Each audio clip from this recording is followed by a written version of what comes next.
দেশ ও দেশের বাইরে যারাই আমার ভিডিওটি দেখেন তারা সকলেই জানেন আমাদের দেশের পরিস্থিতি খুবই খারাপ চলছে। আর এতদিন তো নেট অফ ছিল, তো তাই আমরা কোনো ভিডিও দিতে পারিনি। তো ভাবলাম যে যেহেতু এখন একটু একটু নেট আসছে, তো একটা ভিডিও দিই, ছোট্ট একটা ভিডিও আপনাদের জন্য নিয়ে আসলাম। আশা করছি ভিডিওটা পুরোটা অংশ দেখে নেবেন। আর ভিডিওটার কোনো অংশ যদি একটু ভালো লেগে যায় তাহলে অবশ্যই লাইক দিয়ে দিবেন আর সাবস্ক্রাইব করে দিবেন। আর যারা ফেসবুক থেকে দেখছেন তারা অবশ্যই ফলো দিয়ে দিবেন। তো ভাবলাম আজকে রান্না করতে করতে আপনাদের সাথে একটু গল্প করি। আসসালামু আলাইকুম, সবাই কেমন আছেন? আশা করছি সবাই আল্লাহর রহমতে ভালো আছেন। তো আমরাও এখন ভালো আছি। এখন আমাদের মাঝে একটু স্বস্তি ফিরে এসেছে, কারণ এই কয়েকটা দিন যে অবস্থা গিয়েছিল, তো সবাই খুব হতাশার মধ্যেই ছিলাম যে কি হবে। তো আস্তে আস্তে সব ঠিক হচ্ছে, কিন্তু আস্তে আস্তে সব ঠিক হলেই বা কী করার, কারণ মনটা অনেক খারাপ যখনই চিন্তা করি যে এতগুলো স্টুডেন্ট মারা গেছে, ওদের পরিবার বা ওদের ফ্যামিলির জানি কেমন লাগে। কারণ যখনই এটা চিন্তা করি এতগুলা স্টুডেন্ট মারা গেছে, এই সিচুয়েশনটা আরও সুন্দরভাবে হ্যান্ডেল করতে পারতো আমাদের দেশের সরকার। তো জানি না কী থেকে কি হয়ে গেল, তো সবাই খুব হতাশার মধ্যে ছিলাম।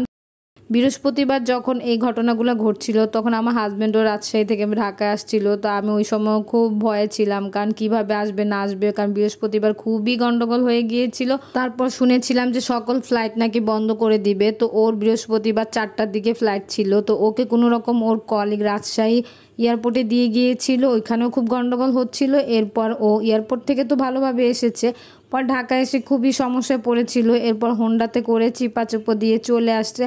তো যাই হোক, ও তো আলহামদুলিল্লাহ ভালো মতো বাসায় পৌঁছে গিয়েছিল। কিন্তু যে সকল মায়ের বুক খালি হয়েছে ওদের জন্য আমার মনের গভীর থেকে অনেক দোয়া রইল, কারণ আমরা তো দোয়া ছাড়া আর কিছুই করতে পারবো না। তারপরও আমি অনেকবার ভেবেছিলাম যে একটু আন্দোলনে যাই, স্টুডেন্টদের পাশে যেয়ে দাঁড়াই, কিন্তু সাহস হলো না, কারণ আমার ছোট ছোট 2টা বাচ্চা ছিল। কিন্তু আমি অনেক চেয়েছিলাম মন থেকে, বাট যেতে পারিনি। তো কি আর করার আছে, তো সব কিছুই আস্তে আস্তে ঠিক হচ্ছে। আর আমাদের তো 4-5 দিন নেট ছিল না, সবাই জানেন, আর খুবই খারাপ পরিস্থিতির মধ্যে ছিলাম। বাট আমরা খারাপ পরিস্থিতির মধ্যে ছিলাম না, যারা ছিল ছাত্রছাত্রীরা তাদের কথা বলছি।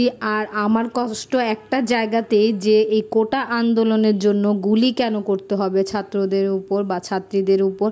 আমার এটা চিন্তা করলেই কোনোভাবে আমিও মানতেই পারি না যে গুলি কেন, কতভাবে হ্যান্ডেল করা যেত। আমি জানি না যে আমাদের দেশের সরকার কেন এরকম ডিসিশন নিল।